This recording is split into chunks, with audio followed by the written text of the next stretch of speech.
BNP কেন জামাতের ভয় পায়? জামাতকে কেন ভয় পায়? কেন দুদু সাহেবকে যে টক শোতে আওয়ামী ভাষায় চিল্লাতে হবে? মুক্তিযুদ্ধ দিয়ে শাউটিং করতে হবে? আমার কথা, জামাতের নেতৃত্বাধীন বা কর্তৃত্বাধীন বা তাদের তত্ত্বাবধানে যে ব্যাংকটা বাংলাদেশের অন্যতম ভালো ব্যাংক এবং এশিয়ার মধ্যে পদকপ্রাপ্ত ব্যাংক, ইসলামী ব্যাংকটাকে দখল করতে হবে কেন? তাহলে বিএনপি আজকে যে ভুলটা করছে, এই বিএনপি কিন্তু প্রথমবার এই ভুলটা করেনি, আরো বহুবার এই ভুল আমরা করেছি। যখনই আমরা আওয়ামী লীগকে স্পেস দেওয়ার চেষ্টা করেছি, আওয়ামী লীগকে মায়া করেছি, আওয়ামী লীগকে দয়া দেখিয়েছি, আওয়ামী লীগ কিন্তু আমাদেরকে মানে একেবারে সমূলে উৎপাদন করার চেষ্টা করেছে। এটা সেই শহীদ রাষ্ট্রপতি জিয়াউর রহমানের আমল থেকে শুরু হয়েছে। শহীদ রাষ্ট্রপতি জিয়াউর রহমান সরল মনে বাংলাদেশের গণতন্ত্র পুনরুদ্ধার করতে, বাংলাদেশের বহুদলীয় গণতন্ত্র চালু করতে লুপ্ত, যেটা অধুনা লুপ্ত ছিল, নিষিদ্ধ ছিল, মানে বন্ধ, বাতিল হয়ে গেছিল, আওয়ামী লীগের রেজিস্ট্রেশন দিয়েছিলেন এবং তাদেরকে বাংলাদেশে সেই রাজনীতি করার, সংসদ নির্বাচন করার, বিভিন্ন রকমের কার্যক্রম করার অনুমতি দিয়েছিলেন। তারপরে যখন ৮১ সালের মে মাসের বোধহয় ১৫ বা ১৬ তারিখে শেখ হাসিনাকে বাংলাদেশে আসার উনি অনুমতি দিলেন সসম্মানে, তার মাত্র ১৫ দিনের মাথায় জিয়াউর রহমানকে কিন্তু এই ভুলের মাসুল দিতে হয়েছে। ১৫ দিনের মধ্যে কিন্তু জিয়া রহমান নিহত হয়েছেন। এর পরবর্তীতে আপনারা দেখেন আওয়ামী লীগ যাদেরকে যে এরশাদকে পালন করে এরশাদকে তারা ব্যবহার করলো, এরশাদ তাদেরকে ব্যবহার করার চেষ্টা করেছে। জামাতকে নিয়ে আওয়ামী লীগ বিএনপি বিরোধী আন্দোলন করেছে। তার পরবর্তীতে ২০ বছর ২৫ বছর জামাতের কি নিদারুণ করুণ অবস্থা আওয়ামী লীগ করেছে, আপনারা দেখেননি? অথচ কিন্তু জামাতকে কিন্তু আওয়ামী লীগ সাথে নিয়ে আন্দোলন করেছিল, যুগপৎ আন্দোলন, তত্ত্বাবধায়ক সরকার পদ্ধতির জন্য। এরশাদের দল আওয়ামী লীগের সমর্থক ছিল না? কোথায় আছে এখন? দল আছে? দলটা তো বাংলাদেশে নাই, দুইটা ভাগ হয়ে গেছে। এদের কোনো নীতি নাই, কোনো নেতা নাই, কিছু নাই। এদেরকে ধ্বংসের চূড়ান্ত পর্যায়ে আওয়ামী লীগ নিয়ে গেছে। তাই আমি আজকে বিএনপির নীতি নির্ধারকদেরকে এই কথাগুলো মনে করিয়ে দিতে চাই। আওয়ামী লীগকে যদি আপনারা আবার এই সাপকে আশ্রয় দিতে চান, বেগম খালেদা জিয়া বলেছেন আওয়ামী লীগ এমন একটা সাপ, তাকে কখনো বিশ্বাস করা যায় না। আপনারা বেগম খালেদা জিয়ার মুখে বড় বড় কথা বলেন, দেশনেত্রী, আমার মা ইত্যাদি। ওনার কথা, ওনার নীতি, ওনার আদর্শ কিন্তু পালন করেন না। নিজের মতো করে যেটা ভালো লাগে এটা বলেন। উনি যেটা বলেছেন, উনি আমাদেরকে সাবধান করে গেছেন যে আমাদের দেশনেত্রী খালেদা জিয়াও তো আওয়ামী নির্যাতনের শিকার। বিষ প্রয়োগ করে ওনাকে অকালে মৃত্যুর দিকে ঠেলে দেওয়া হয়েছে। মাত্র কয়েক বছর আগে যিনি পায়ে হেঁটে ২০১৮ সালে কারাগারে গেলেন, সেই মানুষটি মাত্র ৩-৪ বছরের ভিতরে এত অসুস্থ হয়ে গেলেন, তার কিডনি, লিভার সব ফেল করে গেল, কোনো কিছু কারণ নাই। এগুলা কি তদন্ত করা হবে? তদন্ত করে বের করা হবে কারা এই বিষগুলা দিয়েছে? তাকে চিকিৎসা করতে দেওয়া হয়নি, তাকে তার ডাক্তার দেখাতে হয়নি, তাকে বিদেশ যেতে দেওয়া হয়নি। তারপর তো উনি শেষে আমাদের ছেড়ে চলেই গেলেন। আমরা তো দুজন আমাদের মাথার উপরে যে ছিলেন মুকুট হারিয়েছি, জিয়াউর রহমান এবং খালেদা জিয়া। এখন আছে তারেক রহমান। যদি আওয়ামী লীগকে ফিরিয়ে আনে, যে কোনো ফর্মেই হোক, মির্জা ফখরুলের কোনো অসুবিধা নাই। তারা আওয়ামী লীগের আমলেও সিঙ্গাপুরে যেত চিকিৎসা করতে, বিএনপির আমলেও সিঙ্গাপুরে যায়। এরপরে যদি অন্য কোনো দল আসে তখনও সিঙ্গাপুরে যাবে। ওনাদের সিঙ্গাপুরের স্ট্যাটাস কিন্তু চেঞ্জ হবে না। কিন্তু তারেক রহমান সহ অন্যান্য যারা ১৭ বছর ২০ বছর বিদেশে নির্বাসিত ছিল, নির্যাতনে আহত হয়েছে, জীবনের তরে কিন্তু পঙ্গুত্ব বরণ করতে গিয়েছিলেন অলমোস্ট, তাদের কি হবে? যদি আবার আওয়ামী লীগ আসে, তারেক রহমানকে কি তারা রাখবে? তারা কি তারেক রহমানকে আস্ত রাখবে কোনোভাবে? জিয়া পরিবারকে রাখবে? আমাদেরকে রাখবে?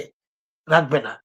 তাই এই ধরনের আত্মঘাতী সিদ্ধান্ত আপনারা নেবেন না। আওয়ামী লীগকে কোনো অবস্থাতেই, আওয়ামী লীগের অনেক নেতারা, হাসান মাহমুদ সহ, তারা এখন বিবৃতি দিচ্ছে, বিভিন্ন টক অডিও বার্তা দিচ্ছে। তাদের সাথে যদি বিএনপির কোনো আন্ডারস্ট্যান্ডিং না থাকে, বিএনপির কোনো অংশের সাথে কথা না হয়ে থাকে, তারা এত জোরভাবে বলতে পারে না। আলোচনার ছাড়া কোনো উপায় নাই, আলোচনার টেবিলে সমাধান হবে, দেশের সবকিছু আওয়ামী লীগের সাথে আলোচনা করে বিএনপি যদি করে আমরা খুব খুশি হব, এগুলি কিসের বার্তা? হাসান মাহমুদ কি আত্মসমর্পণ করেছে বাংলাদেশে এসে? শেখ হাসিনা কি বাংলাদেশের বিচারের সম্মুখীন হয়েছে, মাথা পেতে নিয়েছে? 20,000 25,000 লোক কি ভারত থেকে এসে বাংলাদেশে গণ আত্মসমর্পণ করেছে পুলিশের কাছে যে আমরা বিচারের সম্মুখীন হব, যাই হোক বিচারে আমরা আওয়ামী লীগকে আবার সৎভাবে এবং আইনগতভাবে ফিরিয়ে আনতে চাই? এটা কি তারা করেছে? এটা তো করেইনি, বরঞ্চ তারা বিএনপি কে প্রভাবিত করে স্ট্যাটাস কো মেনটেন করতে চাচ্ছে। সেই আগের মতো এস আলমকে আবার আনবে, সেই আগের মতো আপনার গুম খুন হলে কোনো অসুবিধা হবে না, এবং বিএনপি কে প্ররোচিত করে জামাতের ভয় দেখিয়ে, আগে দেখাতো আওয়ামী লীগ দেখাতো সবাইকে জুজুর ভয়, জঙ্গি পশ্চিমকে দেখাতো, বিশ্বকে দেখাতো বাংলাদেশে যদি আওয়ামী লীগ না থাকে জঙ্গি আসবে, জঙ্গি ঠেকানোর জন্য আওয়ামী লীগকে ক্ষমতা রাখা দরকার। আর বিএনপি এখন দেখাচ্ছে জামাতের ভয় সবাইকে। জামাত নাকি ষড়যন্ত্র করছে, জামাত নাকি সেই 75-এর পরাজিত শক্তি, এখন আবার নাকি 71-এর পরাজিত শক্তি নাকি আবার ষড়যন্ত্র করছে। এই জুজুর ভয়গুলো কেন দেখান আপনারা? জামাত তো আপনাদেরই একটা অংশ, আপনাদেরই লোক, 30-40 বছর ধরে সখ্যতা। তাই আমি আজকে অনুরোধ করব আওয়ামী লীগকে ফিরিয়ে আনার। এভাবে জামিন দিচ্ছেন, এটা আপনাদের উপরে এমন একটা অবস্থায় আসবে, এই যে দুটো জানাজা, একটা জানাজা চট্টগ্রামের মেয়রের তত্ত্বাবধানে গর্হিত কাজ হয়েছে, মোশাররফ হোসেনের জানাজা, বিশাল জানাজা করা হয়েছে, শোডাউন করা হয়েছে। তারপরে তোফায়েল আহমদ মারা গেলেন, যে রক্ষীবাহিনী প্রধান, 40,000 জাসদ কর্মী হত্যার দায়ে যার হাত রাঙানো, এবং শেখ মুজিব পরিবারকে নিরাপত্তা দিতে ব্যর্থ হওয়া, তার মৃত্যুদণ্ড তো শেখ মুজিবের আমলে, শেখ হাসিনার আমলেই হওয়া উচিত ছিল।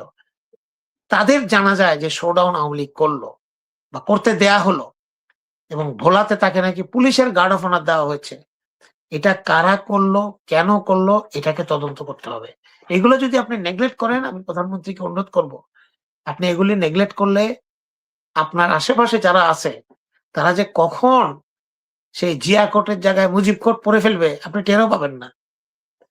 আপনি খুব একা, আল্লাহ ছাড়া আর আপনার নেতা কর্মীরা ছাড়া আপনার কেউ নাই, আপনার স্ত্রী সন্তান তো আছেই, তাই আপনি এদেরকে বিশ্বাস করবেন না। আমি অনুরোধ করলাম আমার। জি ভাই, আমি একটা বিষয় বলি, যেটা আপনি বললেন যে বিএনপি জামাতের বই দেখাচ্ছে এবং জামাতের বই দেখিয়ে আওয়ামী লীগের কথা বলছেন, বা অনেকে এরকম আলোচনা আমরা শুনি যে জামাতকে ঠেকাতে চাইলে অবশ্যই আওয়ামী লীগকে আনতে হবে। তো বিএনপি যদি জামাতকে ঠেকাতে আওয়ামী লীগকে নিয়ে আসেন, সেটা আসলে বিএনপির জন্য কতটুকু ভয়ঙ্কর হতে পারে? অবশ্যই ভয়ঙ্কর হবে। জামাতকে ঠেকাতে হবে কেন? আমার কথা, জামাতের নেতৃত্বাধীন বা কর্তৃত্বাধীন বা তাদের তত্ত্বাবধানে যে ব্যাংকটা বাংলাদেশের অন্যতম ভালো ব্যাংক এবং এশিয়ার মধ্যে পদকপ্রাপ্ত ব্যাংক, ইসলামী ব্যাংকটাকে দখল করতে হবে কেন?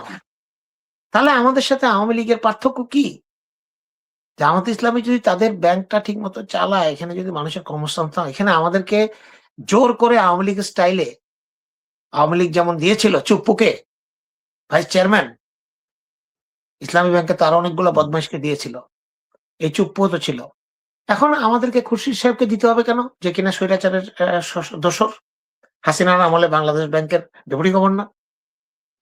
তাকে কেন দিতে হবে? আমাদেরকে দিতে হবে কেন? তারা তাদের মতো করে পরিচালনা পর্ষদ করবে। আমরা যদি তাদের ব্যাংকটাকে নষ্ট করতে চাই আওয়ামী লীগ স্টাইলে, তাহলে এটার লাভটা কার হবে? লাভটা তো আওয়ামী লীগের হবে। কারণ সালমের তত্ত্বাবধানে, চুপ্পুর তত্ত্বাবধানে এখানে তো বহু ছাত্রলীগ এবং আওয়ামী লীগের লোকজনকে ঢোকানো হয়েছে ব্যাংকের কর্তৃত্ব রাখার জন্য। তাহলে তারা যদি এখন সেগুলিকে ঠিক করতে চায়, আমাদের তো করতে দেওয়া উচিত। এই জন্য বলছি, বিএনপি কেন জামাতের ভয় পায়, জামাতকে কেন ভয় পায়, কেন দুদু সাহেবকে যে টক শোতে আওয়ামী ভাষায় চিল্লাতে হবে, মুক্তিযুদ্ধ দিয়ে শাউটিং করতে হবে? বিএনপি তো মুক্তিযুদ্ধ ধারণ করে, বিএনপি তখন ছিল না, কিন্তু বিএনপির প্রতিষ্ঠাতা বাংলাদেশের সবচেয়ে টপ মুক্তিযোদ্ধা এবং স্বাধীনতার ঘোষক। এটা তো আমাকে আপনাকে চিল্লাই বলার কোনো দরকার নাই, এখানে শাউটিং করার কিছু নাই। আমরা সেই দলের লোক, আমাদের ভাষা হবে শানিত, সুন্দর, ভদ্র। আমরা কেন জামাতকে প্রতিপক্ষ মনে করব? রাজনীতিতে বন্ধু এবং শত্রু চিনতে পারা এবং সঠিক সময়ে সঠিক ব্যবস্থা করা কিন্তু একটা কৃতিত্বর একটা নমুনা। আমি যদি বন্ধু চিনতে না পারি, তাহলে আমি রাজনীতিতে সফল হওয়ার সম্ভাবনা কম। যাকে বন্ধু মনে করে আপন করে পাশে বসিয়ে বাসায় শুতে দিলাম সে কিন্তু আমার শত্রু হতে পারে। তাহলে আমার তাকে চিনে নিতে হবে। আমি আজকে বন্ধুকে চিনতে পারছি না। বন্ধুকে ঠেকানোর জন্য শত্রুকে আনার চেষ্টা করছি। সেই শত্রু যে আমাকে রাখবে, আমাকে শেষ করে দেবে না তার কোনো গ্যারান্টি কি বিএনপি দিতে পারবে? অতীতের কতগুলো ঘটনা আপনাকে বললাম ৮১ সাল থেকে শুরু করে। যে আওয়ামী লীগকে যারা প্রশ্রয় দিয়েছে, আওয়ামী লীগকে যারা মায়া করেছে, খুব তাদের জন্য কষ্ট লেগেছে, তাদেরকে কিন্তু আওয়ামী লীগ খেয়ে ফেলেছে। একেবারে টপ টু বটম ধ্বংস করে ফেলেছে।